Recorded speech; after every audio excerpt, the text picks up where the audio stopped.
Can we turn this down? It's not that loud. Really? Yeah. Feels louder than usual. Oh, wait, hold on. Are you sure? I don't believe you. Yeah, you're a little bit louder than usual. Oh, good ear. Thank Good you. ear. Thank you. Shut up, Alex is rolling. Quiet on set, Alex. We got a late start today.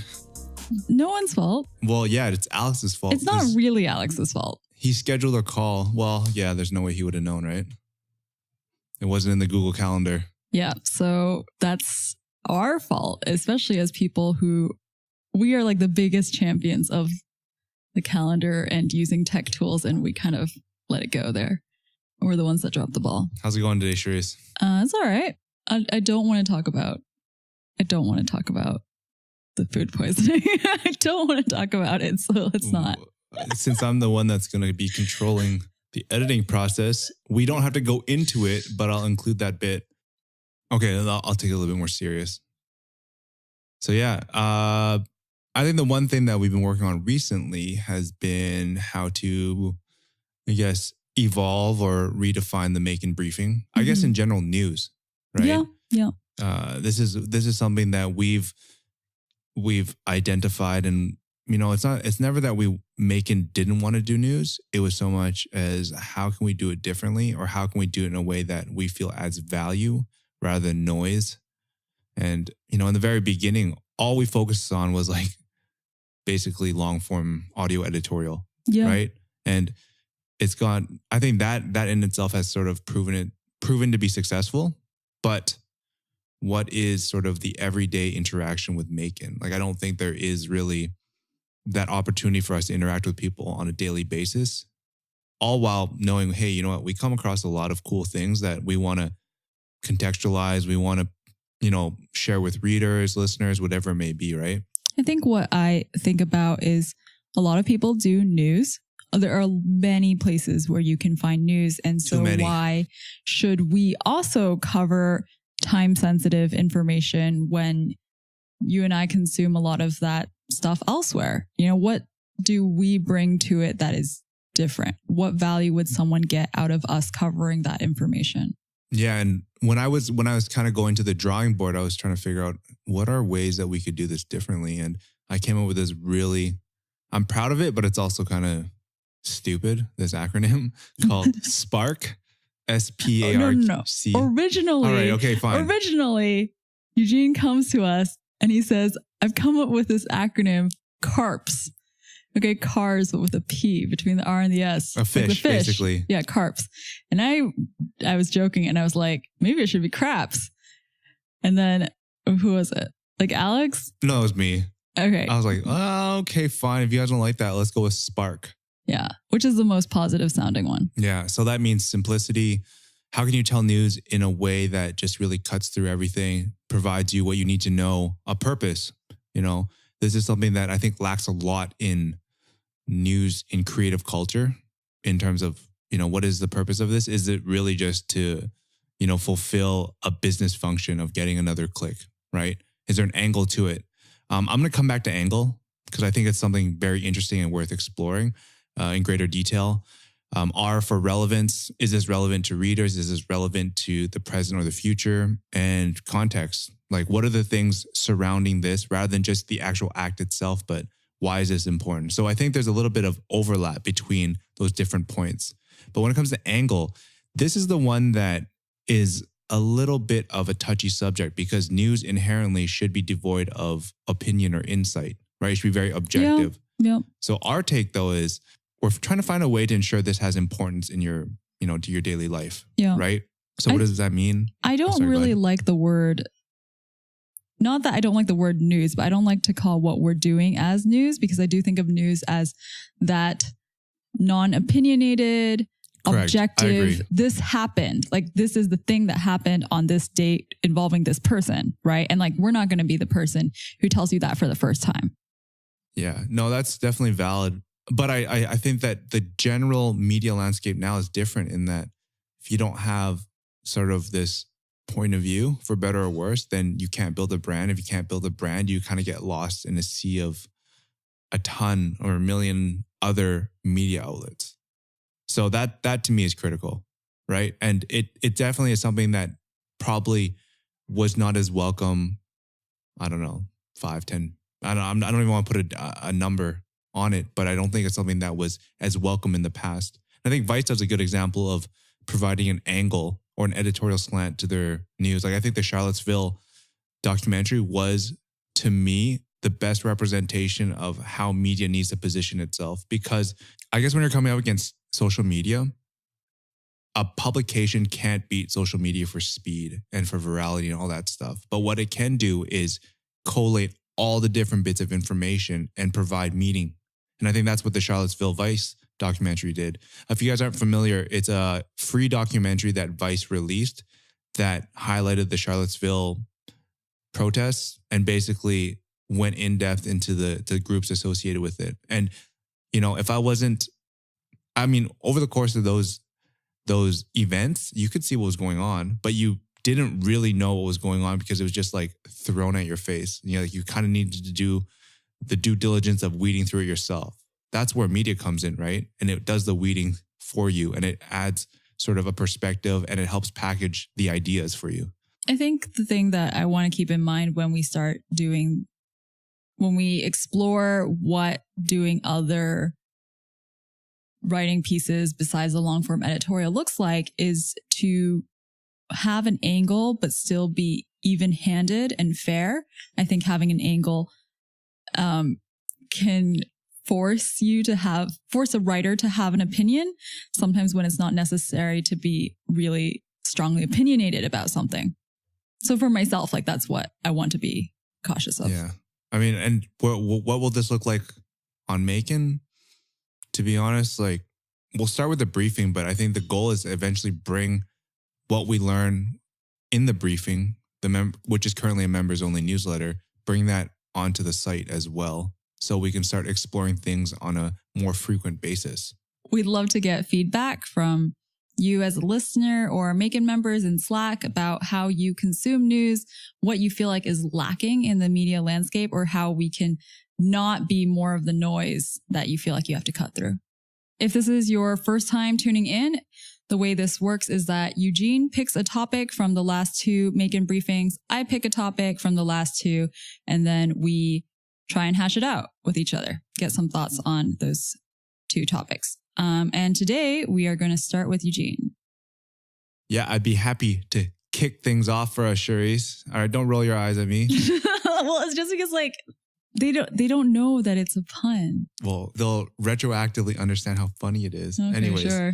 So my topic this week is Coke signs a virtual athlete, aka a make-believe character in a video game. They signed Alex Hunter, who's the star of FIFA 18, which if you're not familiar, it's a football game by EA Sports, football soccer. Okay, wait, but my understanding of FIFA is based off of you guys playing it, and that's like with real teams that exist. So how can there be a star? This is a new mode that launched in FIFA 2017. So what it is, it's like an RPG style approach to being a player who comes up the ranks in hopes of becoming, you know, a professional. So you're playing through challenges. You're living the life of a high profile football star. Wait, but do you start out as a nobody? Yep. Okay, cool. Yep. Yeah. So maybe a little bit of background. The journey, which is the story mode, started last year in FIFA 2017. FIFA 2018 is actually releasing on Friday. Well, it depends. 26th if you bought this more expensive package. Wait, what do you mean? You guys are already playing? Playing a demo. Oh. Yeah, demo. Yeah. So the journey itself follows the life of Alex Hunter, the grandson of a famous British footballer, as he tries to make his way into the English Premier League.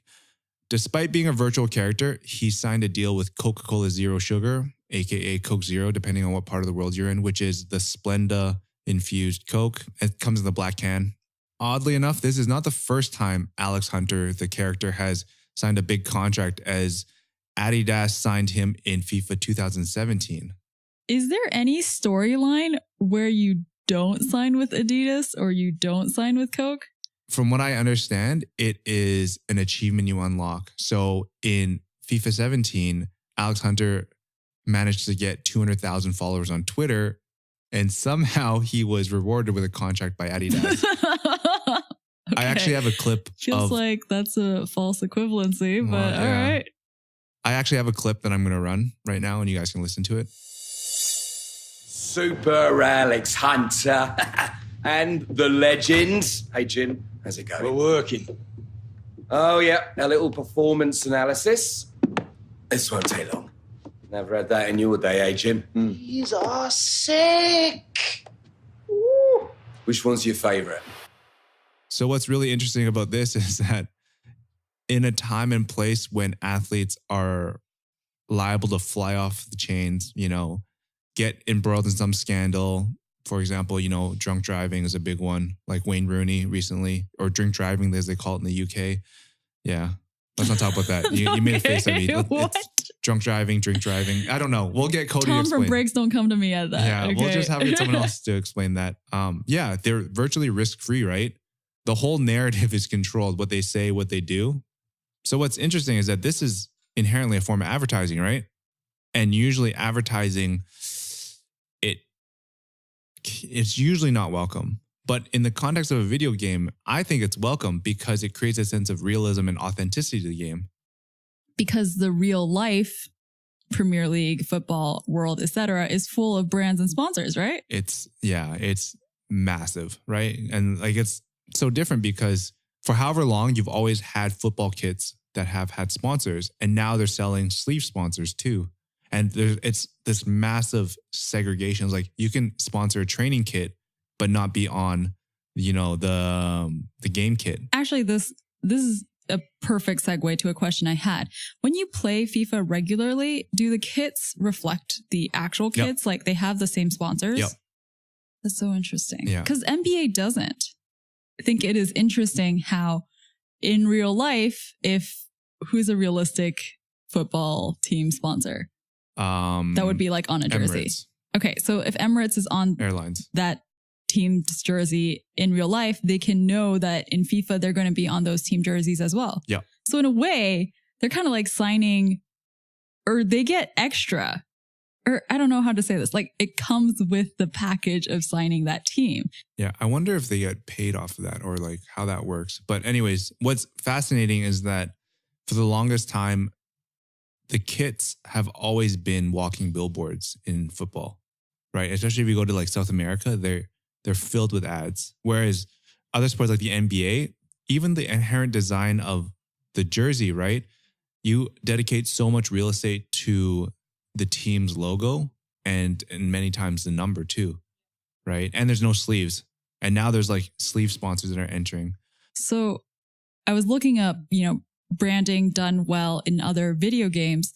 And do you remember how I mentioned those Nike interactive jerseys? Yes. Wait, like before, right? Yeah, in a separate conversation. So how it works is that there are these new Nike NBA jerseys. And if you scan it, they unlock, like if you scan this sewn in patch, it unlocks exclusive in-game currency or other exclusive content for you. Yeah. So it is branding in a way, but different in the sense that like Nike didn't sign a player so much as like Nike in the real world is linking up with this virtual world. Yeah. I honestly think it's amazing. Like this is to me really exciting.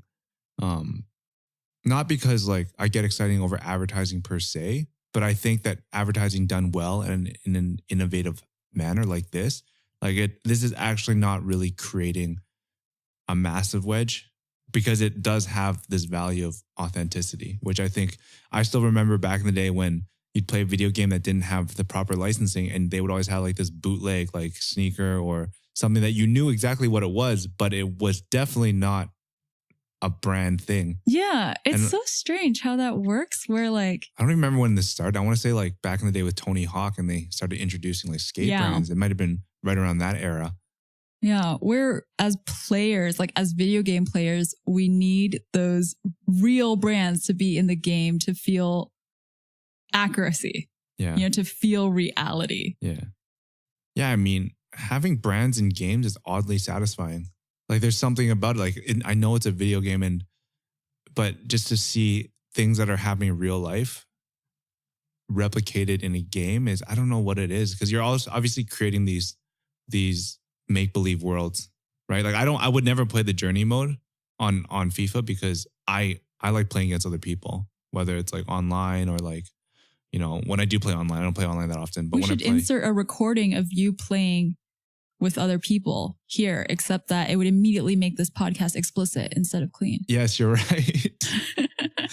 You're right. I wasn't sure if that was an aside, but yeah, maybe I'll throw a clip in there. That's the ball. Hello, Go back, Nate. Go back. Nate, I'm congested right now. Dude, he's like, no, I had easy. Okay. Easy, Nate. Go back. Yeah. Stay calm. Finish that, Nate.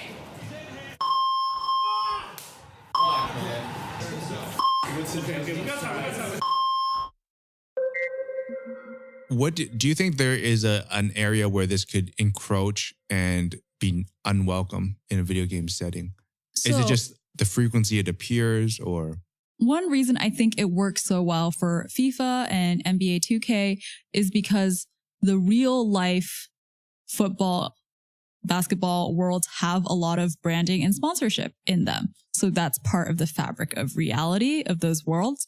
But when branding is in a game that's not based on reality, like let's say GTA, is it necessary? Like, what is the way for that to be done well? And I think there is potential for that to be done in a clumsy way. Yeah.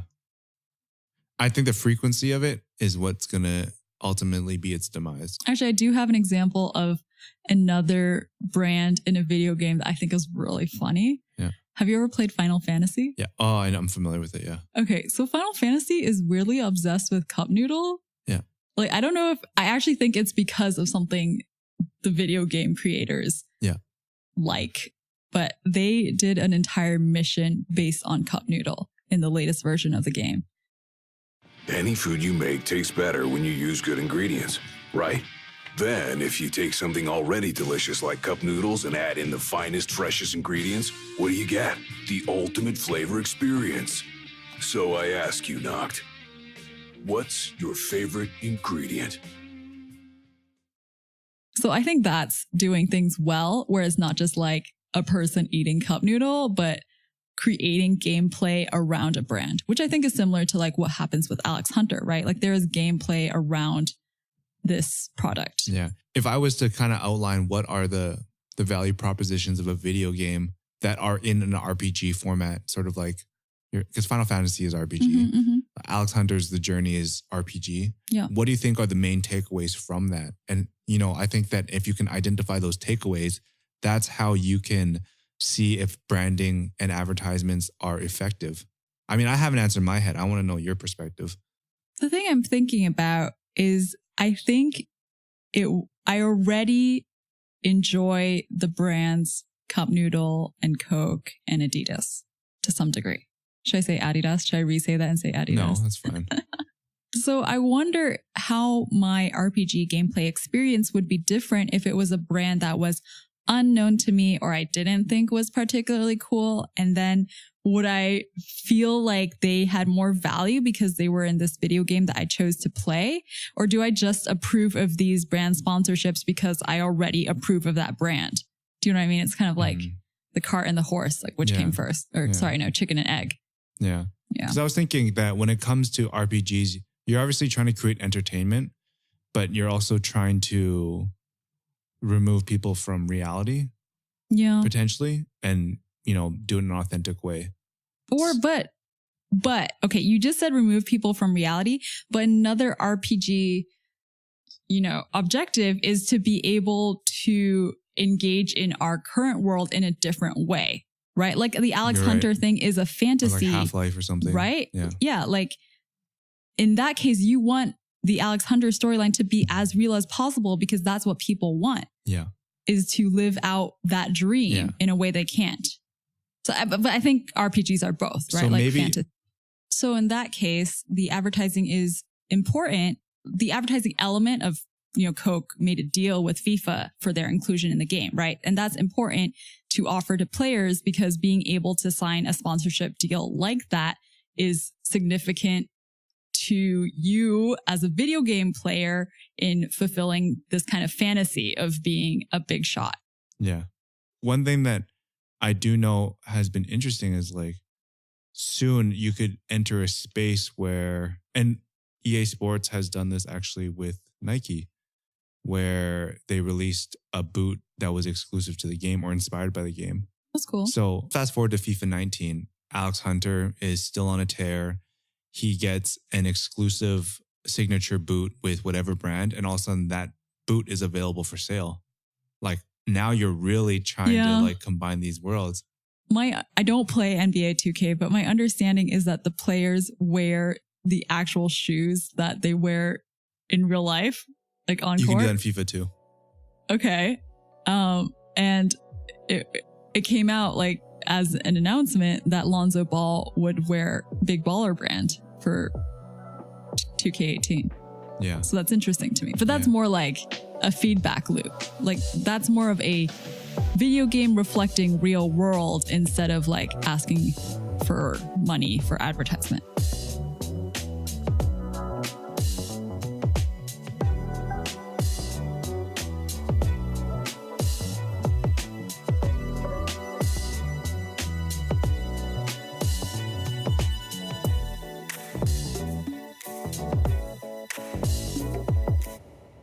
What I wanted to talk about today with you is Pete Wells, the New York Times restaurant critic, explores some ways that technology has changed his industry and how he personally works. Yeah. So Pete Wells has been the restaurant critic at the NYT since 2011. And he mainly talks in this interview about digital photography in particular. And that has changed the way people interact with food, how they review food, and to a greater degree is also changing restaurant design, such as lighting in the dining room and even in the kitchen with additional areas for plating. He does say like on the plus side, you know, Instagram keeps a restaurant's buzz going for longer because people will continuously keep posting food pics. And on the negative side, you know, cooks are more focused on sending out dishes that will photograph well as opposed to tasting the best as possible. And have some level of extremity to it. You know what I mean? Yeah. That's a big thing. Yeah. Well, wait, what do you mean by extremity? Like just basically the extremes, like, oh, you know, if it's pizza, it has to have an abundance of cheese to make sure that when you pull it away, there's like this photogenic moment. Yeah. Or thinking about plating or something that is a really distinctive feature that can also set their particular dish or that particular restaurant apart. There are also other positives, you know, restaurants and chefs can keep up to date through social media, but that's like not really something new.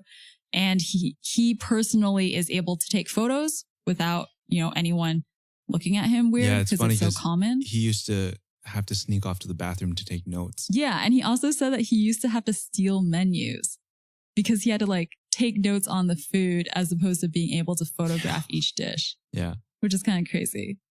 Now it's pretty expected. Yeah. You know? And there are a couple reasons why I picked this particular thing to talk about with you. One of them is this will be the episode where we disclose another thing that you do, your participation with That Food Cray. Yes. So That Food Cray is, I mean, it's a food blog, I guess, food and travel blog that my wife started, I don't know, 5 years ago. And it was really just something for fun. But it's pretty popular, I guess. It's been more of a pastime if anything, but we're starting to take it a little more seriously and do other projects, which I guess will soon be unveiled. I mean, it's not really the premise of this discussion so much as like seeing that sort of trajectory of Instagram meets food bloggers meets where is everything going, right? Well, I wanted to pick your brain a little bit about how Instagram or social media in general and cameras in the dining room has changed your and her reviewing experience, because I know you guys have been doing it for a while. And actually Pete Wells wrote an article about Instagram starting to change the way people interacted with food as early as 3 years ago. Yeah. Honestly, I don't love it, even though that's what That Food Cray is. What specifically don't you love? Just the very act of having to document everything. But I think there's also a lot of value you're bringing to people. Like, I think food in general should be shared 100%. It's like such an important part of a culture's fabric. And I've always said this, it's something that outlives political regimes, generations, everything. But right? like my question to begin with is, has technology and social media changed the way you guys go about doing it, or you guys have just been holding steady for like the past 3 years? I think there was probably points in time where you were thinking to yourself, oh, you know what? I'm not going to post this because no one cares about fine dining because it doesn't have that immediate wow factor. Like the things that really draw a lot of attention are, very pedestrian items, ice cream, burgers, pizza. Yeah. I'm sure burritos. That was one of my specific questions as well. Is there a resistance to covering food that's not photogenic or not as viral? For us, we don't care anymore. Because I think that there was a phase where you were really conscious of that. Yeah, like you kind of know what people want, but at the same time, my goal, and I'm sure Nicole shares it as well. Like, it's more about putting people onto interesting things, and to know that food can exist in this type of format. And I say format very loosely. It's like it could be this assortment of ingredients that are paired together. It could be the way something is cooked. There could be an ingredient that you've never known about or how they've applied it. So that to me makes it a little bit more interesting, right? There are certain things that maybe we wouldn't touch because it's tough to explain on social media. Like, for example, in Hong Kong, there's a lot of weird foods that aren't that weird, but you probably would struggle to find people. Like jellyfish. Jellyfish isn't even the worst one. It'd be like, let's say, like pork liver noodles or something, right? Right. Stuff like that. And I think you just need to be conscientious of what you're trying to do. I mean, I guess food reviews, it's kind of like if it's worth sharing, then it's probably worth going to, right? If we don't share it, then we probably don't co-sign it, right? But I would not even to like warn someone off. If it was through word of mouth and someone asked, yeah, but I don't think there's so much good food to be eaten and so much only limited amounts of time, right? Like I don't think that food creator is meant to be this hardcore critic. Right. But it's just kind of strange that you can't like post a not good looking photo of the food. Yeah. Even if it didn't taste good. Yeah. But I really think that the party touched upon has helped a lot, and that's lighting. Like lighting in restaurants, especially at night, is very difficult. I didn't want to necessarily segue into this, but it was weird. I was on Reddit and there was this random comment where someone called out that food cray as an Instagram and said that they had a bad experience at a restaurant because we had set up an elaborate softbox and we had like all these things going on.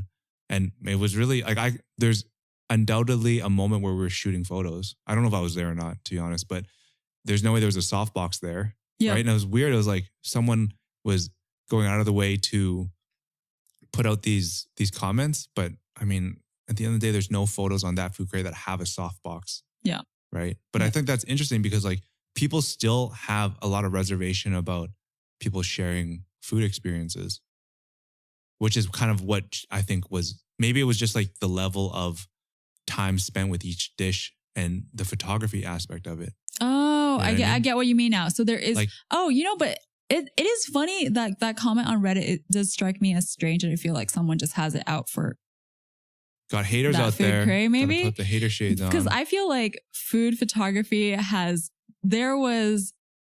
Instagram came on the scene and people were starting to take pictures of food. And there's all this backlash where people were like, oh, like don't take your phone out at the dinner table.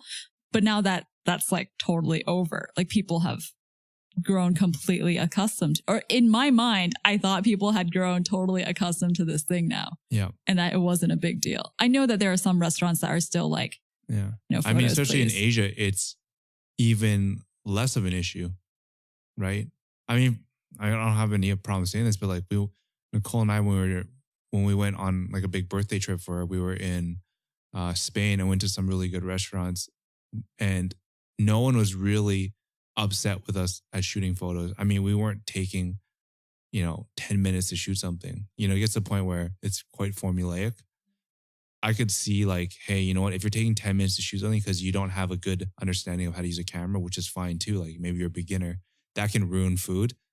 But like I said, it's not that I'm against it, but I honestly like to just be in the moment a little bit more. I did think it's really interesting how physical spaces are changing with regards to social media and digital photography in mind, because we had actually also talked about this with Edward Barnier when he came in for Sights and Sounds about how events are now set up completely with Instagram in mind, with what are different backdrops, like different photo shoot points. Yeah.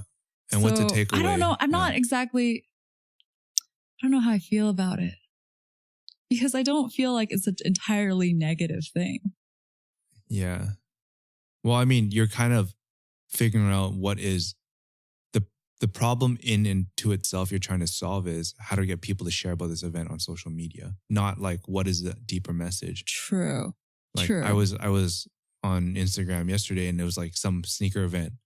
And I'm sure you saw the same thing where like everyone I was had actually like, at that sneaker Oh event. yeah. And like everyone had a clear ball with a sneaker inside. And there was like cookies that were in the likeness of a sneaker. And I'm like, what is this event about?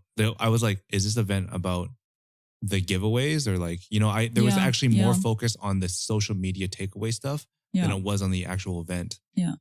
I mean, I think that gets at the heart of it. Like, to bring it back to the food and restaurant conversation, you know, the food still better be good. Like it can't just photograph nicely on a table. And that brings me to another reason I picked this, because the fact that, okay, Pete Wells is an expert, right? Yeah. And I trust that he knows what he's talking about when he says that kitchens are changing so that there's more space for plating and more time spent on plating. And that makes me kind of sad because I like my food hot.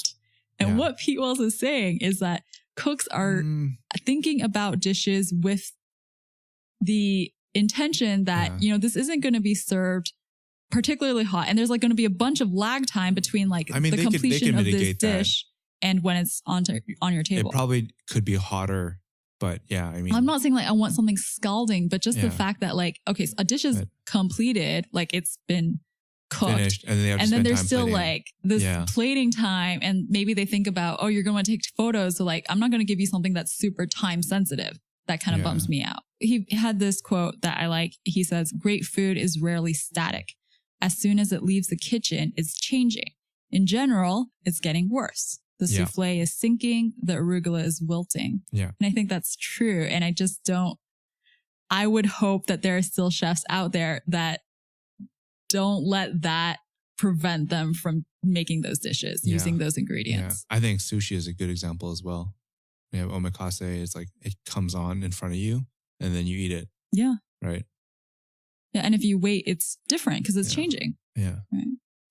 But I you know, the reality of it is that anytime there's an extreme, which, you know, are we at the extremes of social media food blogging? I don't know. But I think there's always going to be people that push back and kind of embrace it for the integrity of it, which is not these very photogenic food moments so much as what is actually good food and getting past the fact that it doesn't look like poop, but it's still like, it still tastes amazing. I think there are 3 different kind of sectors of food reviews that I see. Big publications like the New York Times with their restaurant reviews, and then Yelp or Open Rice with, you know, aggregate of everyone's reviews, and then like food blocking, like that Food Cray. Yeah. And how do you personally use those 3, or do you use them? Generally, the greater the barriers to publication are, the more I think you put your weight into it. Like if it's obviously not easy to write for the New York Times. So I think that should be at the very top echelon. Right. And think about it, they have much more rigorous standards. Like they're definitely paying for their own food. Yeah. They're also ensuring they go to a spot multiple times, you know, 3 times for consistency purposes. And then as you start moving down, it's like, you don't really know. Yeah. Right. Like even for us, like, but there is like a space for for food blogging and reviews, obviously. Yeah, there's definitely space for it. But then it's also like you get what you pay for, right?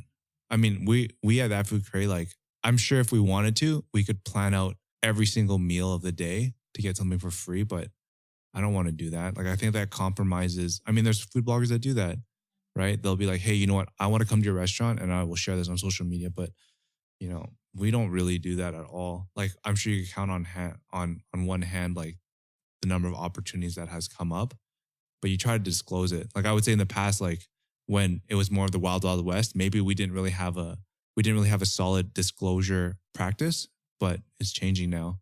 Beyond that, the minute you involve money and reviews, I think that's a very dangerous place to be.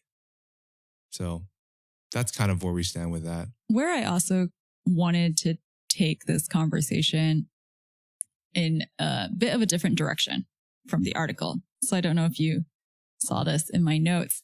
Deliberately didn't look at them. But how can tech change the restaurant industry in a better way? I think that when it comes to technology, what it does is serve information really well, right? And I think it's how can you find ways to educate people on the deeper meanings behind food beyond just the superficial. Like, I would say Instagram is very superficial, right? It's like eye candy.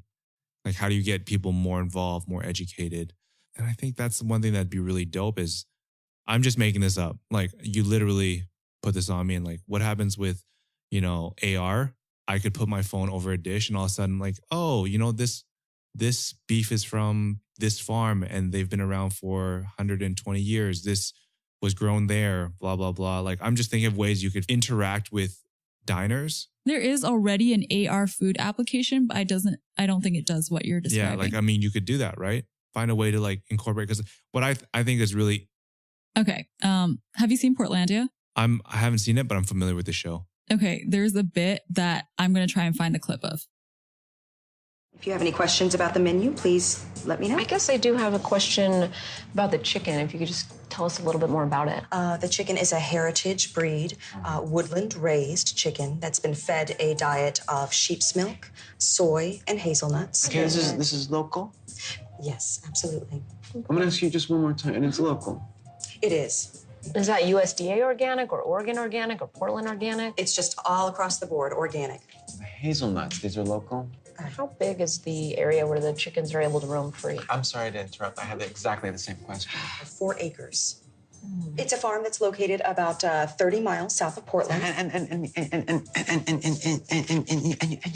you feel, you have a good relationship with this farm? We do. But it's not some guy on a yacht who lives in Miami Oh, who's goodness, just no. saying that he's organic. It tears at the core of my being the idea of someone just cashing in on a trend like organic. No, I know the type, no. Yeah. Tell you what, we're going to go check it out if you don't mind. Just if you could hold our seats. Oh, now? Yeah, and we'll be right back. Just want to make sure it... Okay. Thank you so much, Dana.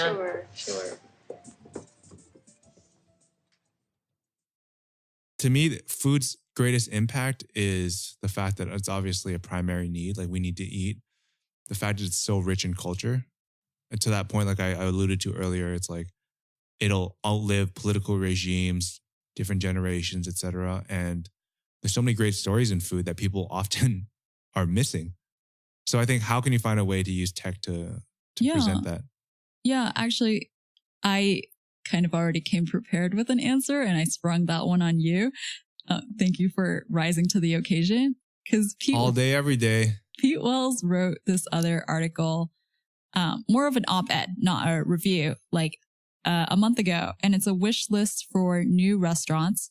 And it's about he's highlighting restaurants that do good things in the names of diversity, like including more female chefs, converting unused spaces, hiring a more diverse staff. And he was saying, I want more restaurants to do these sorts of things. And I was thinking, how can tech help with that? And I think that, like, part of what you're saying about education and just providing more information could be about that too. Like, can there be a way to promote these restaurants in using different platforms, and in that way encourage more of that kind of thing, as opposed to, I think we have enough, good looking ice cream sandwiches. Yeah. Can we promote these other less food photogenic things about restaurants? It'd be cool if you had access to the whole array of people that touched your food, right? Like in terms of preparation or like, you know, who was the sous chef, et cetera, who came up with the idea for this? What was their inspiration behind the dish? Like there's a lot of cool things. I always thought it was so interesting in that people are coming up with these ideas for dishes all day, every day. And you're like wondering, man, I wonder where they came up with that. That question you asked is pretty legitimate. Thank you. I come ready for this podcast. You know? Should we cap it off for the day? Do you have any closing thoughts? I do. I wanted to say thank you to one of our listeners, Benedetta A, who emailed me and she had listened to episode 13, said it helped her in adjusting the right monetary value to her work. That's the money episode. Nice. And she also listened to episode 14, which was about blockchain, and put us onto this idea of using blockchain to kickstart the financial lives of refugees. Oh, nice. And it's using blockchain to give refugees a digitally authenticated identity. So just hat tip to her. Yeah, for that. That's cool. Oh, man, that also makes me think like it'd be cool if there's decentralized charities, right? Yeah. Because there's a lot of questions as to if you donate $1, how much of that full dollar or what percentage of that dollar actually makes it to the right causes. Like I think Red Cross has been very, very much under attack for where their money goes. Yeah. I don't want to get into it. Anyway. But I think that maybe there's a show notes sort of link that could be shared there. Yeah. And please do continue to email, Slack, message us your feedback, good or bad. We love to hear it. Yeah. Sounds good. If you are interested in hearing more about MAEKAN and our membership opportunities, you can check us out at maekan.com and you can listen to more of our stories focused on the sights and sounds of creative culture. If you like this podcast, head over to iTunes, wherever you found this podcast. Are you trying to be intentionally downbeat right now? To bring people up? Maybe. Okay. All right. Sorry. I'm going to let you do that again. All right. Where was I before I was interrupted? Oh, yeah. Wherever you found this podcast. Wherever you found this podcast, just give us a review, tell someone about it. I'm Eugene. I'm Charisse. And this is Making It Up. I don't know why it gets me every time. Can't handle the energy.